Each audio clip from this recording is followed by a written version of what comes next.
agency. A lot of people thought the Indiana Fever was going to pull up short. I'm here to tell you they was playing chess while everybody else in the damn W was playing checkers, bro.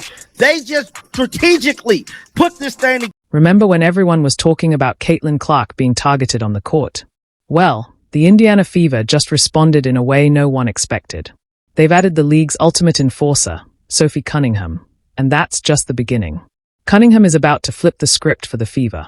Wondering who she is and why it matters? She's not just another player. She's a fierce competitor and the tough, no-nonsense presence the Fever has been missing. Here's why this move changes everything. So Sophie Cunningham was traded to the Indiana Fever in a trade that a lot of people are really confused at. But for me, I think it makes so much sense for the Indiana Fever to do. Those days are done. Sophie Cunningham is here to make sure no one, absolutely no one, dares to mess with Caitlin Clark or her teammates. She's not here to make friends, and that's where things get exciting. Remember how Clark was unfairly targeted last season? It was tough to watch. But now, the Fever have the kind of muscle that can change the whole dynamic. Cunningham isn't just tough, she's a proven scorer, averaging 18 points per game last season while hitting an impressive 45% from beyond the arc. His is exactly why Clark needed an enforcer. Cunningham brings both the firepower and the grit, and she's ready to shake things up. This trade only makes sense, like this trade for me anyway, makes but you have to look at it in a, and in it right now, if the Indiana Fever do not make any trades, this is a bad deal. But if you guys don't know, Sophie Cunningham is on a bargain contract, an absolutely bargain contract, basically as a favor, because she does so much work with the Phoenix Suns. And I think they offered her to go to Indiana. Things get even crazier here. You're probably wondering, she sounds amazing, but what did the Fever give up to get her? Brace yourself. Indiana snagged Cunningham for just $100,000. Yep, you read that right. The Fever secured all this talent for a steal, while other teams will have to spend way more because of her contract.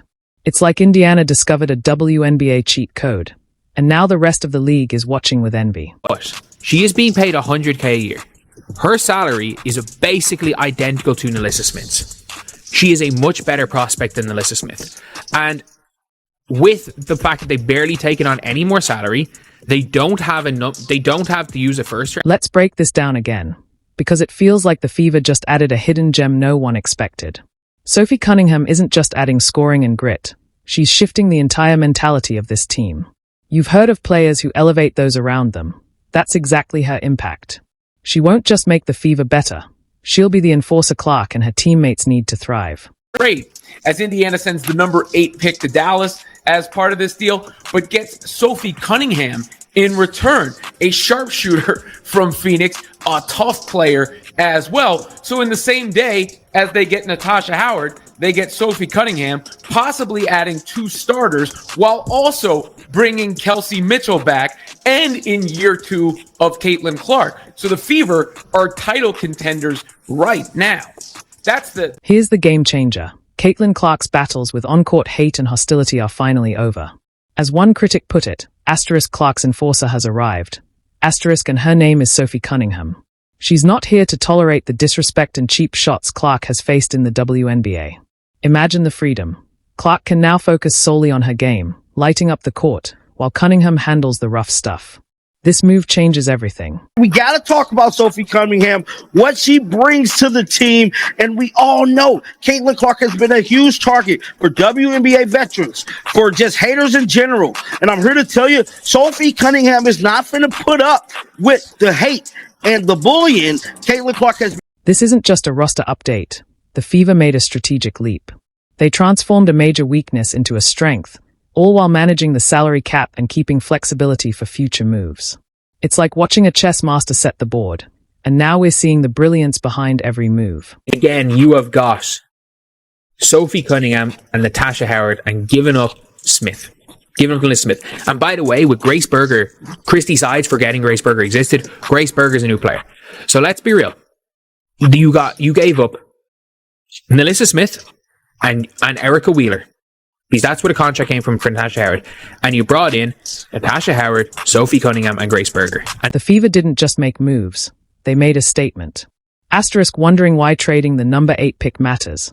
Asterisk, it's because Indiana isn't just swapping picks. They're redefining what it takes to build a championship team.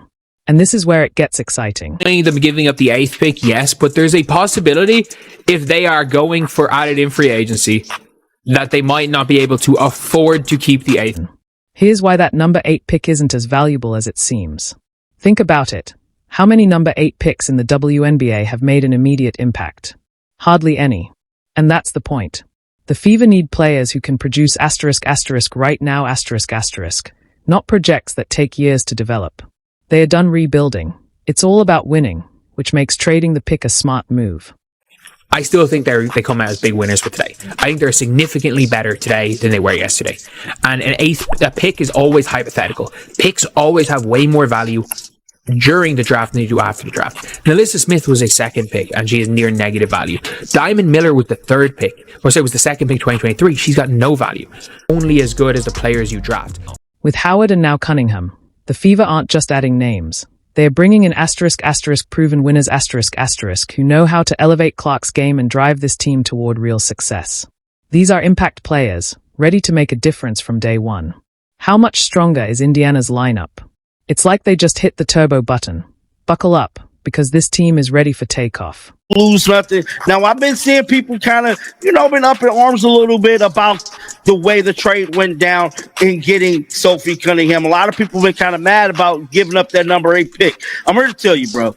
Sophie Cunningham is going to give you more production than any rookie ever could, bro. Ever could.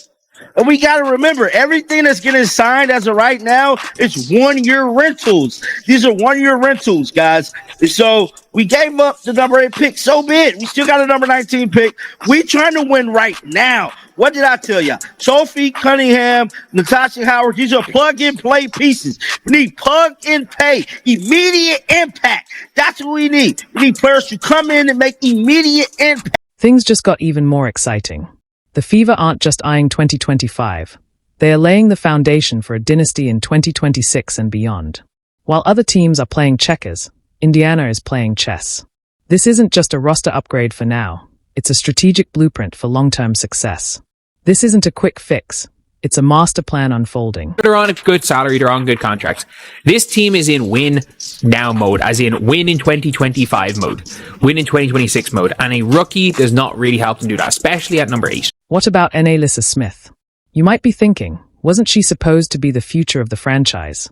Sometimes, growth means knowing when it's time to move on. Smith was a former number 2 pick, but let's be real, her value wasn't trending upward.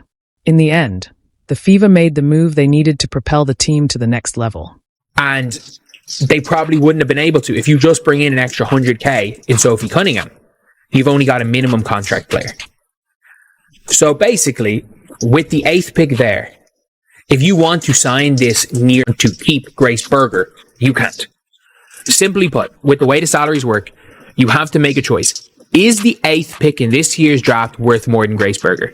And I want you guys to ask that. Is the 8th pick in this year's draft worth more than Grace? And my answer is... The Fever are making moves in silence, like a basketball mafia, while other teams chase the spotlight. But here's the kicker. Indiana still has cap space for *** one more big move ***. And when it drops, the league will feel the shockwaves. For those worried about trading the number 8 pick, don't be. The Fever didn't just win the deal. They outsmarted everyone. The rest of the league is starting to realize they got played, while Indiana sits back, grinning. If you haven't caught on yet, you will when the season tips off. Watching Clark, Cunningham, and Howard dominate the court will make it crystal clear. The Fever isn't just building a team. They are crafting a dynasty. It's a choice that had to be made, realistically. Realistically, it's a choice, and I still think that they made the right choice in a big picture. I think big picture, it was a smart decision. This is where it gets really interesting, so stick with me. Alyssa Smith was once seen as the future star of the Fever. But let's be real, her recent performances haven't exactly turned heads. You might be thinking, wait, didn't the Fever just trade their former number 2 pick? Isn't that a big deal? At first glance, it might seem that way. But when you dig deeper, it's clear the Fever made a smart, calculated move. Smith's potential was there, no doubt, but her impact just wasn't living up to the hype. Instead of waiting and hoping for a breakout, Indiana made the bold choice to pivot, bringing in proven talent that can help them win *** right now. So, the real question isn't about what they gave up. It's whether the WNBA is ready for what the Fever just built. I actually think the Fever get great return here, considering I don't know where all these people think Melissa Smith's value was so high all of a sudden, given the way she played and everything else. But she goes to the Wings, gets a fresh start. Hopefully that works out for her. Arike Ogunbowale has already welcomed Melissa Smith there. So that's part of this trade.